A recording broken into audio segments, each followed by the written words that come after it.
So our next topic is ampere circuital law. जो chapter चल रहा था आपका मूविंग चार्ज इन मैग्नेटिज्म, उसमें हमने सबसे पहले फाइंड किया था कि एक मैग्नेटिक फील्ड चार्ज पर कितना फोर्स अप्लाई करती है।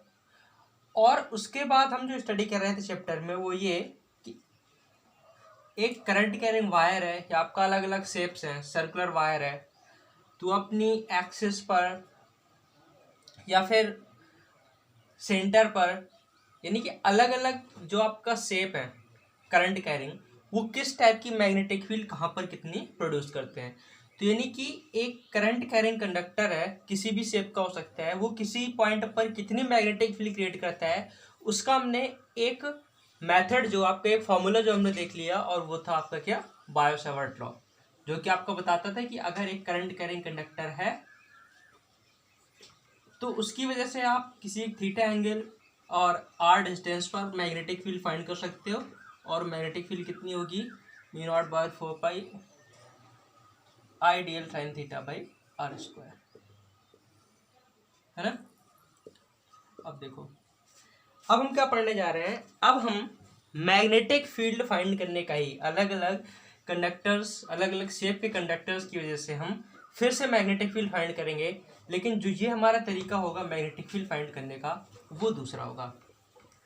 देखो, ये चैप्टर जो है आपका, ये काफ़ी कुछ, अगर आप इसको मैच कराओ इलेक्ट्रोस्टैटिक से मैच करता है। पहले आपने क्या किया था, अगर आपको याद हो, आपने इलेक्ट्रिक फील्ड पढ़ी थी। इलेक्ट्रिक फील्ड क्या होती है, ठीक है, वो पढ़ा था आपने। फिर आपने पढ़ा था इलेक्ट्रिक फील्ड फोर्स कितना अप्लाई करती है। फिर आपने डायरेक्ट एक पॉइंट की वजह से, किसी एक चार्ज की वजह से किसी पॉइंट पर इलेक्ट्रिक फील्ड कितनी होगी, उसका फार्मूला भी आपने पढ़ा हुआ था। और फिर इस फार्मूले की हेल्प से आपने कुछ डायरेक्ट तरीके से इलेक्ट्रिक फील्ड फाइंड की थी। जैसे आपने फाइंड की थी एक डायपोल की वजह से इलेक्ट्रिक फील्ड कितनी होगी, एक्सियल पोजीशन पर, इक्वेटोरियल पोजीशन पर। तो इस टाइप से आपने इलेक्ट्रिक फील्ड जो है फाइंड की थी डायरेक्ट एक फार्मूले से। फिर आपने क्या किया था, फिर आपने एक थोड़ा सा शॉर्टकट अपनाया था। शॉर्टकट क्या था, आपने इलेक्ट्रिक फील्ड फाइंड की थी अलग अलग शेप के कंडक्टर्स की वजह से, लेकिन इस बार आपने एक शॉर्ट फार्मूले का यूज किया था। और वो फार्मूला क्या था, अगर आपको याद हो, गॉस थ्योरम। गॉस थ्योरम आपने यूज की थी इसके बाद, है ना। गॉस थ्योरम की हेल्प से आपने बड़ी ही इजीली एक स्ट्रेट करंट कैरिंग कंडक्टर के लिए, एक सीट के लिए, सर्कुलर सेल के लिए, आपने अलग अलग शेप के कंडक्टर्स के लिए इलेक्ट्रिक फील्ड फाइंड कर ली थी, और बहुत ही इजीली। ये आप एक तरीके से कहो इलेक्ट्रिक फील्ड फाइंड करने का एक शॉर्टकट तरीका था। सेम वे में आप जब मैग्नेटिक फील्ड फाइंड कर रहे हो किसी कंडक्टर की वजह से, तो आपने एक तो मेन फार्मूला पढ़ लिया कि एक कंडक्टर है वो कितनी मैग्नेटिक फील्ड क्रिएट करता है, mu naught upon 4 pi I D L sine theta by R square. फिर आपने क्या किया, अलग अलग शेप के लिए एक छोटा पार्ट लेकर उसके लिए निकाला, इंटीग्रेट किया, ठीक है। काफ़ी लेंदी तरीके थे वो। अब एम्पियर सर्किटल लॉ आता है, ये भी मैग्नेटिक फील्ड फाइंड करने के लिए ही यूज होगा। इसकी हेल्प से भी आप किसी कंडक्टर के लिए मैग्नेटिक फील्ड फाइंड कर सकते हो, लेकिन बहुत ही इजी तरीके से। जैसे अगर आपने फर्स्ट चैप्टर पढ़ा हुआ तो आपको ये बात समझ में आ रही होगी कि जब आप डायरेक्ट यूज करते हो formula equal 1/4 pi epsilon naught Q by R square, तो आपका काफ़ी लेंदी आता है, ठीक है। डायपोल की वजह से आप किसी वजह से निकालो, और स्पेशली अगर वायर की वजह से निकालना हो आपको डायरेक्ट ये फार्मूला यूज करके, तो बहुत ही लंबा डेरिवेशन होगा, ठीक है। उसको हमने पढ़ा भी नहीं था। लेकिन जब आप डेरिवेशंस को गॉस लॉ की हेल्प से करते हो, तो आप बड़े इजी से एक गॉसियन सरफेस एज्यूम करते हो, उससे टोटल फ्लक्स निकाल करके आप इलेक्ट्रिक फील्ड जो फाइंड कर लेते हो। अब एम्पियर सर्किटल को आप मैग्नेटिज्म में गॉस लॉ बोल सकते हो,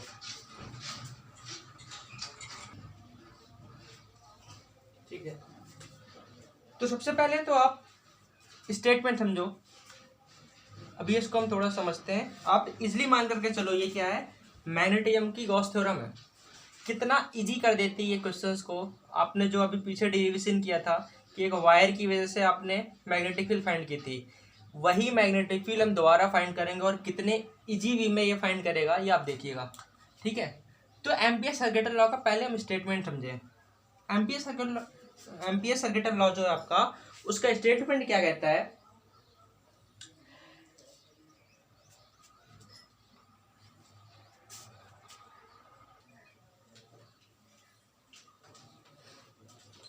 the line integral of magnetic field.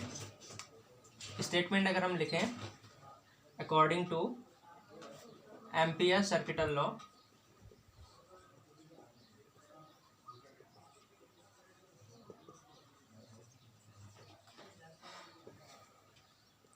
the line integral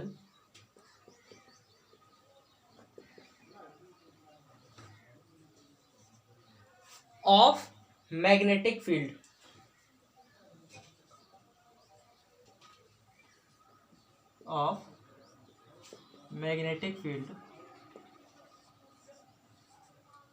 over a closed path, a closed loop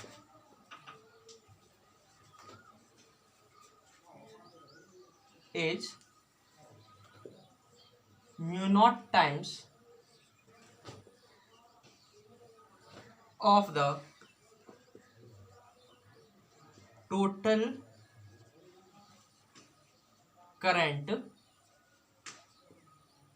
passing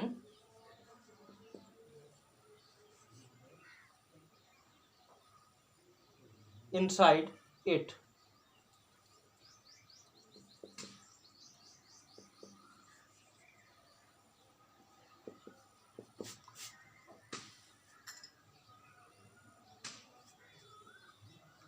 ठीक है, समझो आप क्या कहना चाह रहे हैं। सबसे पहले हम इस वर्ड का मतलब समझते हैं।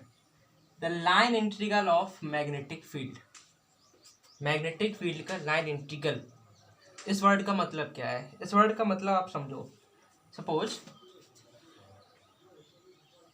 एक रास्ता है कोई सा, ठीक है, आपका एक रास्ता है, एक लड़का है, वो क्या करता है, इस रास्ते पर चलता है, और जब वो इस रास्ते पर चलता है, और एक चीज, जहां पर ये रास्ता है वहां पर एक मैग्नेटिक फील्ड सेट की गई। एक रास्ता है कि वो एक जगह है जहां पर एक कोई रास्ता है, वो रास्ते की खासियत क्या है? क्लोज लूप है। क्लोज लूप मतलब बंद है पूरा, ये ओपन नहीं है। और ये जो पूरा का पूरा रास्ता है इसको एक मैग्नेटिक फील्ड में सेटअप किया गया है। एक मैग्नेटिक फील्ड भी है यहाँ पर, किसी भी डायरेक्शन में एक मैग्नेटिक फील्ड है, ठीक है। अब इससे कहा गया है कि तुम बताओ पूरा जो क्लोज लूप है इसके लिए line integral of magnetic field तो क्या होगा line integral of magnetic field? मतलब क्या होता है लाइन इंटीग्रल ऑफ मैग्नेटिक फील्ड का? सपोज आपका अलग अलग लेंथ है, सपोज ये DL लेंथ है, ठीक है, DL1 DL2 ऐसे अलग अलग लेंथ है, ठीक है, DL करके बहुत सारी ये लेंथ है। छोटी सी लेंथ एक DL ले रखी है, तो ये पूरी लेंथ कितनी होगी? आपको पता है अगर छोटी लेंथ DL है तो पूरी लेंथ कितनी होगी? Integral DL। पूरी लेंथ कितनी होगी? इंटीग्रल DL, यानी कि आप पूरे क्लोज सरफेस के लिए ये क्लोज का साइन,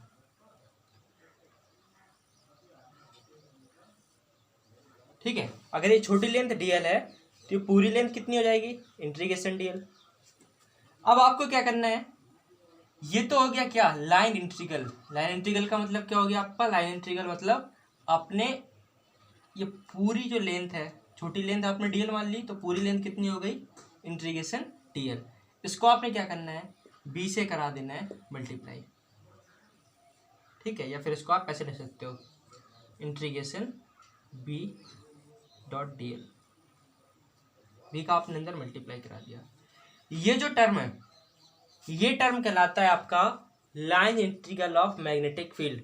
यानी कि अगर मैग्नेटिक फील्ड है किसी एक एरिया में और एक कोई क्लोज लूप हम ले रहे हैं, ठीक है, एक कोई क्लोज, आपका एक पूरा बंद रास्ता नहीं, यहाँ से चल रहे हो आप वहीं तक वापस आ रहे हो, किस तरीके से चल रहे हो, सर्कुलर, रेक्टेंगुलर, ट्रायंगुलर, उससे कोई फर्क नहीं पड़ता, बस क्या है, क्लोज होना चाहिए। आप जहाँ से चल रहे हो वहीं पर आप वापस होकर के आ रहे हो, तो वहीं पर आ रहे हो, यानी कि आपने पूरा क्लोज लूप लिया हुआ है। तो लाइन इंटीग्रल ऑफ मैग्नेटिक फील्ड का मतलब क्या है कि आप जब लूप में चले तो एक यूनिफॉर्म, सपोज मैग्नेटिक फील्ड है यहाँ पर B, तो जो यहाँ पर मैग्नेटिक फील्ड सेट है वो मैग्नेटिक फील्ड और जो टोटल लेंथ है उसका जो मल्टीप्लाई है वो टर्म कहलाता है line integral of magnetic field. यानी कि बेसिकली सिंपल है क्या, मैग्नेटिक फील्ड और into total length, magnetic field और into total length that term is called line integral of magnetic field.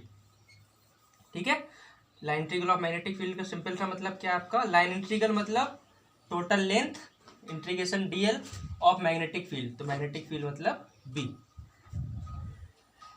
ठीक है तो मैग्नेटिक फील्ड आप सपोज आप बी लिख लो और टोटल करंट आप सपोज आई लिख लो।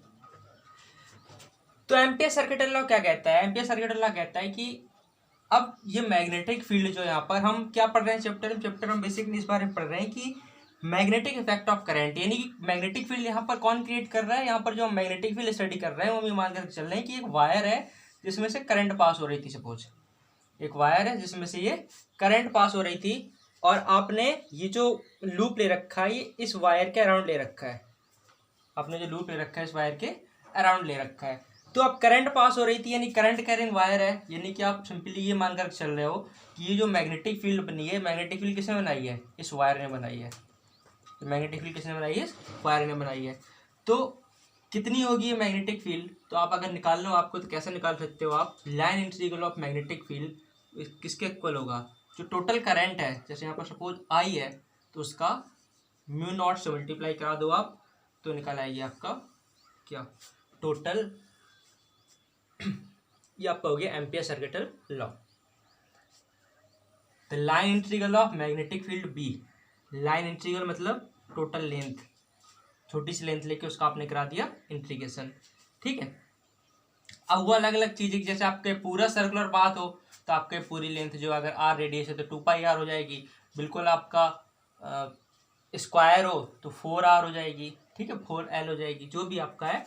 तो line integral of total magnetic फील्ड का मतलब क्या, लाइन इंटीग्रल ऑफ मैग्नेटिक फील्ड का मतलब क्या है कि जो मैग्नेटिक फील्ड है किसी भी एक प्लेस पर जो कि किसने डेवलप की हुई है, मैग्नेटिक फील्ड डेवलप की हुई है, सपोज एक करंट कैरिंग वायर ने। ठीक है, एक से ज़्यादा वायर भी हो सकते हैं, उसकी बात हम करेंगे अभी। तो सपोज एक वायर है जिसने मैग्नेटिक फील्ड जनरेट की हुई है, तो जो वायर जिसने मैग्नेटिक फील्ड जनरेट की है,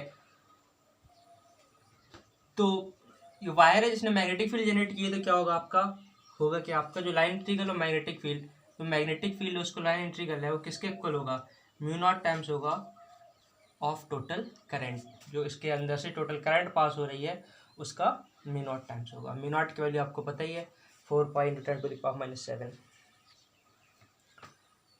ये आपका देखो कुछ वैसा ही है जैसे आप निकालते थे कि एक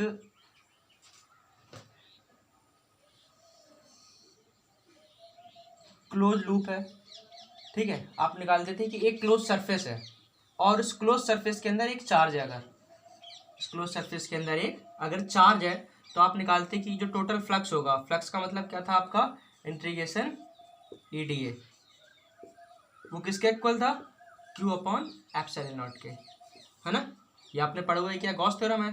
फाई मतलब इंटीग्रेशन EdA और इंटीग्रेशन EdA किसके इक्वल था, Q/ε0 के। यहाँ पर ये क्या हुआ करता था, एक क्लोज सरफेस हुआ करता था। क्लोज सरफेस मतलब आपके जिसके अंदर आप किसी चार्ज को क्लोज कर सकते हो, आपका एक क्यूब या फिर स्फेयर, इस टाइप से कुछ भी।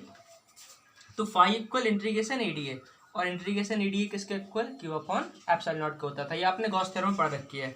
आप अगर देखो ये कुछ वैसे ही चीज़ है, यहाँ पर आपका ε0 होता था, यहाँ पर म्यू नॉट होता है, यहाँ पर चार्ज की बात करते थे हम और यहाँ पर हम करंट की बात कर रहे हैं। बस यहाँ पर dA लेते थे हम, यानी इंटीग्रेशन ऑफ एरिया। यहाँ पर और सिंपल हो गया है, यहाँ पर हमें सिंपली क्या लेना है, integration of length, integration BdL equal μ0 × I। ये है आपका एम्पियर सर्किटल लॉ। और इसकी वजह से आप कैसे मैग्नेटिक फील्ड फाइंड कर सकते हो वो भी आपको इजीली समझ में आ रहा होगा कि जब आपको कोई एक सरफेस दिया जाएगा और आपको मैग्नेटिक फील्ड फाइंड करनी होगी, किसी एक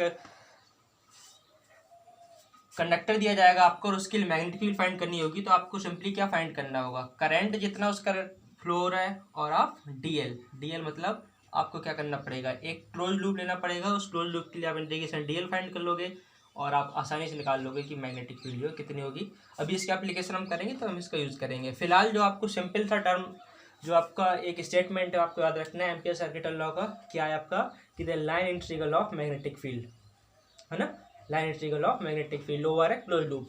फिर से मैं बता रहा हूँ ये बिल्कुल ज़रूरी कंडीशन है। जैसे आपका वहाँ पर ज़रूरी कंडीशन होती थी गॉस थ्योरम में कि आपका क्लोज सरफेस ही होना चाहिए। ओपन सरफेसेस के लिए आपका गॉस थ्योरम वर्क नहीं करती, वैसे ही एम्पियर सर्किटल लॉ भी आपका केवल क्लोज लूप के लिए ही वर्क करता है। आपका जो करंट कैरिंग कंडक्टर है उसके अराउंड कोई ना कोई क्लोज लूप होना ही चाहिए, उस क्लोज लूप के लिए ही जो आपका ये है, तो केवल क्लोज लूप के लिए एम्पियर सर्किटल लॉ वर्क करता है। प्रॉपर मैं डायग्राम बना देता हूँ।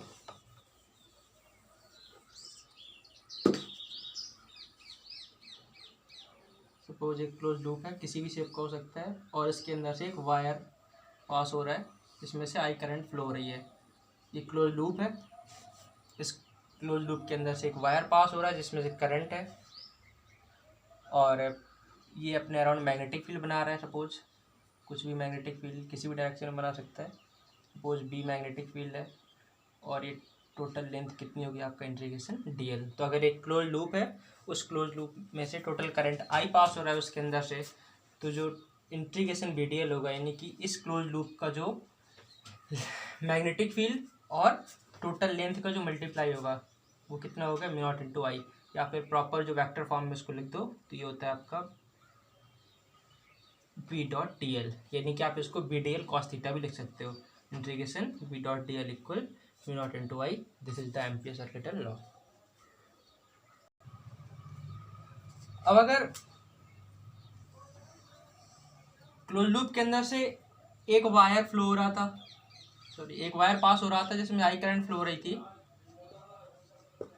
तो इसके लिए तो आपने निकाल लिया। अब सपोज मैग्नेटिक फील्ड जो बन रही है यहाँ पर, वो मैग्नेटिक फील्ड एक वायर की वजह से होकर दो वायर की वजह से, सपोज आपका दो वायर पास हो रहे हैं ऐसे, ठीक है। अब करंट की डायरेक्शन सपोज इसमें इधर है, मान लो इसमें I1 करंट है और इसमें I2 करंट है, तो ये दोनों अपने अराउंड मैग्नेटिक फील्ड बना रहे हैं।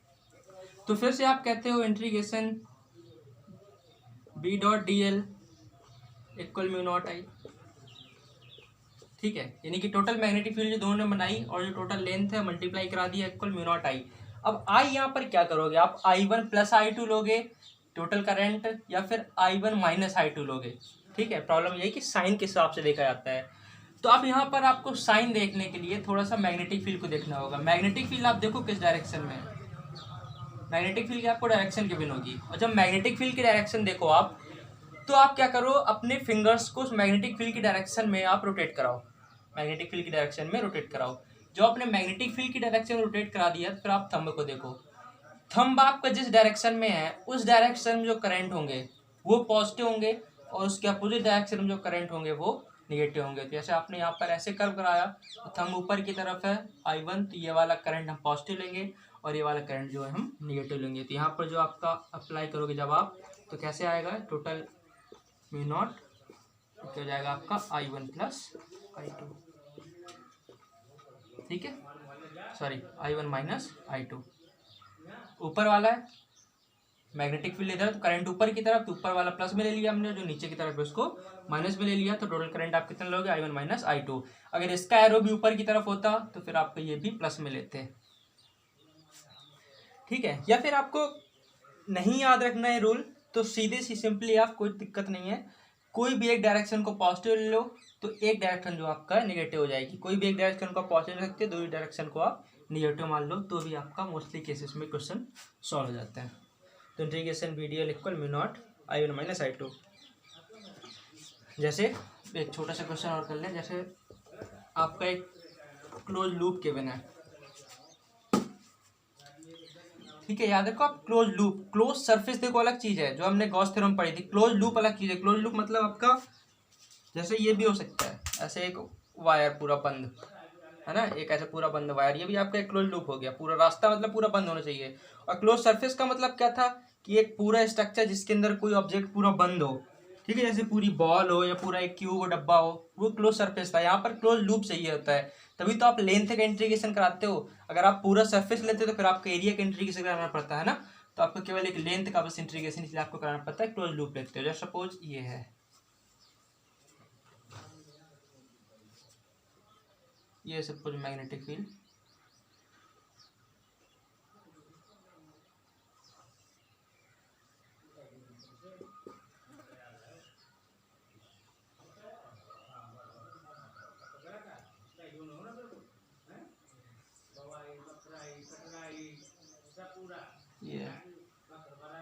ठीक है, अब आपको इक्वेशन बनानी है, आपको यहाँ पर एम्पीयर सर्किट लॉ के लिए इक्वेशन लिखनी है।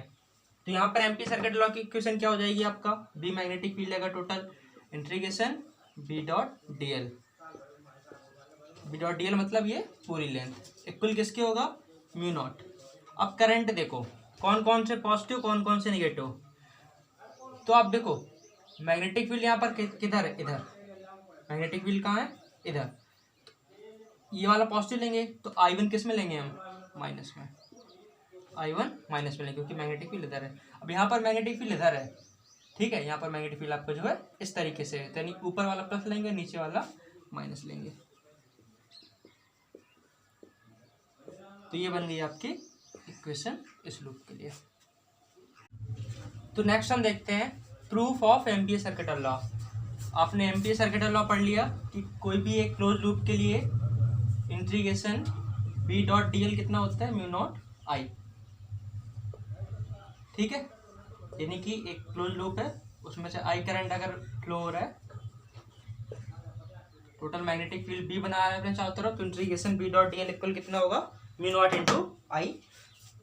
अब ये चीज हम प्रूव करते हैं, हम जो प्रूफ कर रहे हैं वो आप एक कोई रेगुलर शेप लेकर भी कर सकते हो। सपोज आप एक सर्कुलर पाथ ले लेते हो, उसके लिए प्रूव कर देते हैं, ठीक है, उसके लिए बाद में प्रूव कर लेंगे। आप एक कॉमन हम एक अनडिफाइंड शेप के लिए प्रूव कर लेते हैं, तो आपका सबके लिए होगा। और आपका सीबीएसई में जो स्पेशली अगर प्रूफ आता है एम्पीयर सर्किट लॉ का, तो मोस्टली आपका एक कई बार जो है एक अनडिफाइंड शेप के लिए प्रूफ पूछता है एम्पीयर सर्किट लॉ का। तो हम लेते हैं कि क्लोज लूप, जो लूप क्लोज है इसका कोई फिक्स शेप नहीं है, कोई भी अनडिफाइंड शेप है, ठीक है, ये हमने एक क्लोज लूप लिया हुआ है। अब ये क्लोज लूप की टोटल लेंथ कितनी है, सपोज ये बहुत सारे छोटे छोटे एलिमेंट से मिलकर के बना हुआ है। Let close loop is made of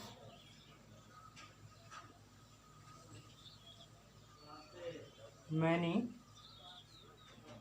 small elements, कई छोटे छोटे एलिमेंट से मिलकर के क्लोज लूप बना हुआ है। कौन है छोटे छोटे एलिमेंट्स, जैसे ए बी बी सी, ठीक है, ए बी बी सी, इस तरीके से बहुत सारे छोटे छोटे लूप से मिलकर के बना हुआ है। ए बी की लेंथ सपोज DL1 है, ऐसे सपोज ये DL2 है, ऐसे DL3, ऐसे DL4, ऐसे बहुत सारे आपको छोटे छोटे एलिमेंट से मिलकर के पूरा का पूरा लूप जो है वो बना हुआ है, ठीक है। ये डिस्टेंस आपने R1 R2 मान रखी है, R3, और सपोज ये छोटे छोटे एलिमेंट हैं, ये सेंटर से एंगल कितना बना रहे हैं, सपोज ये बना रहे हैं D∅1 या θ1 भी आप मान सकते हो, कोई दिक्कत नहीं है, ठीक है, φ1 आप मान लो, D∅1 D∅2 D∅3 इस तरीके से छोटे छोटे बना रहे हैं आपका एंगल। अब आपको एक चीज़ पता है कि अगर आप इन सारे एंगल को, छोटे छोटे एंगल्स को पूरे रास्ते के लिए अगर आप ऐड कर दोगे तो पूरा एंगल कितना हो जाएगा, 360।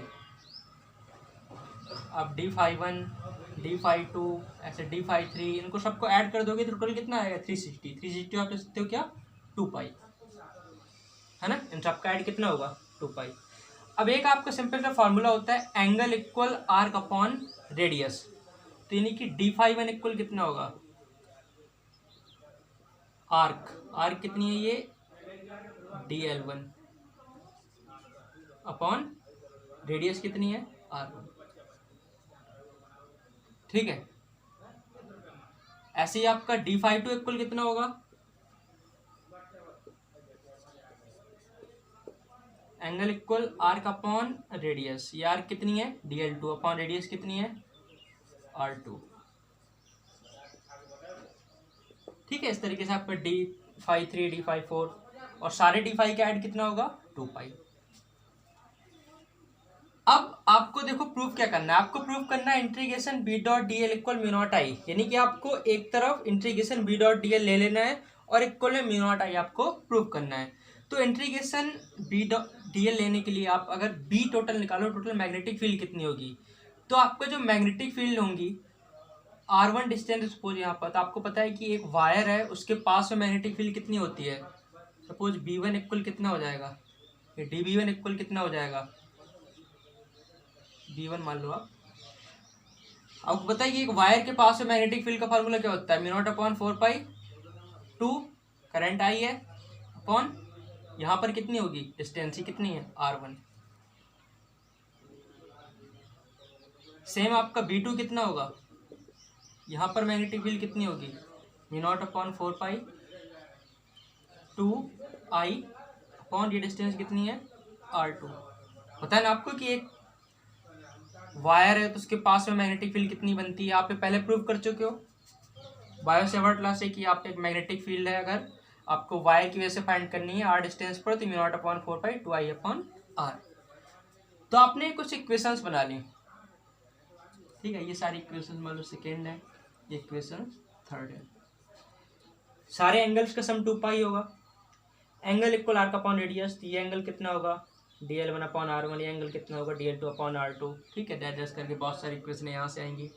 और अगर आप मैग्नेटिक फील्ड निकालो, यहाँ पर मैग्नेटिक फील्ड कितनी होगी mu naught upon 4 pi 2 I upon r1, यहाँ पर कितनी होगी mu naught upon 4 pi 2 I upon r2। क्यों, क्योंकि आपको पता है कि एक वायर अपने पास में r डिस्टेंस पर कितनी मैग्नेटिक फील्ड बनाता है, mu naught upon 4 pi 2 I upon r। अब आपको लेना क्या है, इंटीग्रेशन b डॉट dl। असल में integration B D L cos theta होता है, लेकिन आप जहाँ पर देखो जिस डायरेक्शन में आप मैग्नेटिक फील्ड देखोगे इसी डायरेक्शन में आएगी। असल में ये कहाँ पर है, ये जो आपका इस तरीके से वायर है और वायर के अराउंड जो है हमने एक लूप ले रखा है ये वाला, तो आपका जिस तरफ डी एल है उस तरफ आपका मैग्नेटिक फील्ड भी है, इस तरीके से आपका मैग्नेटिक फील्ड भी होगी इसी डायरेक्शन में, क्योंकि वायर के अराउंड आपका ऐसे थंब करोगे तो ऐसे मैग्नेटिक फील्ड आएगी, और इधर DL1 DL2 इनकी डायरेक्शन भी यही है, तो एंगल यहाँ पर 0 है, तो आप ले सकते हो BDL cos 0। अब ये कितना होगा इक्वल, इक्वल आप देखो इंटीग्रेशन BDL, इंटीग्रेशन BDL, अब इंटीग्रेशन BDL का मतलब क्या है आपका, cos 0 की वैल्यू 1 हो जाएगी। इंटीग्रेशन B मतलब टोटल मैग्नेटिक फील्ड, अब टोटल मैग्नेटिक फील्ड कितनी होगी वो अगर आप वो फाइंड करो तो ये मैग्नेटिक फील्ड प्लस ये डैश करके आपका जाएगी, यानी कि आपका ये अगर निकालो इंटीग्रेशन BDL तो होगा कितना, असल में ये आपका कुछ ऐसे होगा B1 into DL1 plus B2 into DL2 है ना, प्लस B3 इंटू DL3, नहीं हमने 3 रखा है पर कोई दिक्कत नहीं है। तो इस तरीके से सारे BDL को अगर आप ऐड कर दोगे तो आपका निकल आएगा इंटीग्रेशन B डॉट DL। आपको पता ही कि इंटीग्रेशन का मतलब क्या होता है, कई छोटे छोटे टर्म को आप ऐड कर दोगे तो आपका जो है पूरा आ जाएगा। तो इंटीग्रेशन B डॉट DL कितना होगा, B1 into DL1 plus B2 into DL2 plus B3 into DL3। तो अब B1 इंटू DL1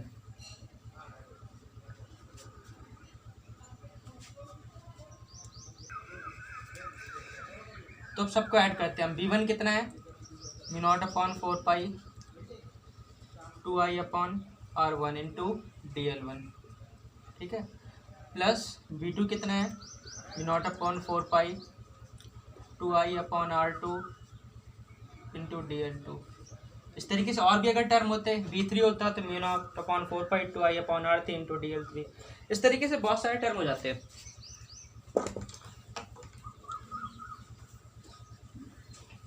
अब अगर आप देखो ये सारे टर्म में आप mu naught upon 4 pi into 2 I जो है कॉमन होगा, तो इंटीग्रेशन B डॉट DL जो आपका आ रहा है वो कितना आ रहा है अभी तक, mu naught upon 4 pi 2 I आपने कॉमन ले लिया, तो यहाँ से क्या बचेगा DL1 अपॉन R1 प्लस यहाँ से क्या बचेगा DL2 अपॉन R2, ठीक है। अब DL1 अपॉन R1 क्या है, D phi 1,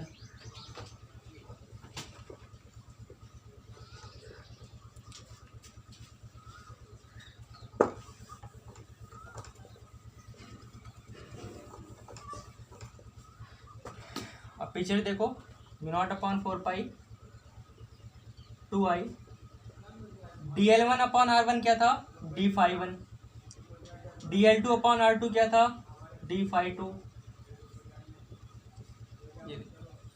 integration B dot DL equal mu naught upon 4 pi 2 I, और इन सारे एंगल्स का सम टोटल कितना था आप देख चुके हो, उन सारे एंगल्स का सम था 2 पाई, तो आपका 2 2 जा 4 और पाई, तो 4 पाई पूरा कैंसिल, तो integration B dot D L equal क्या आ गया, म्यू नॉट आई। ये आपको प्रूफ करना था, ये आपका सिंपल था proof of ampere circuital law.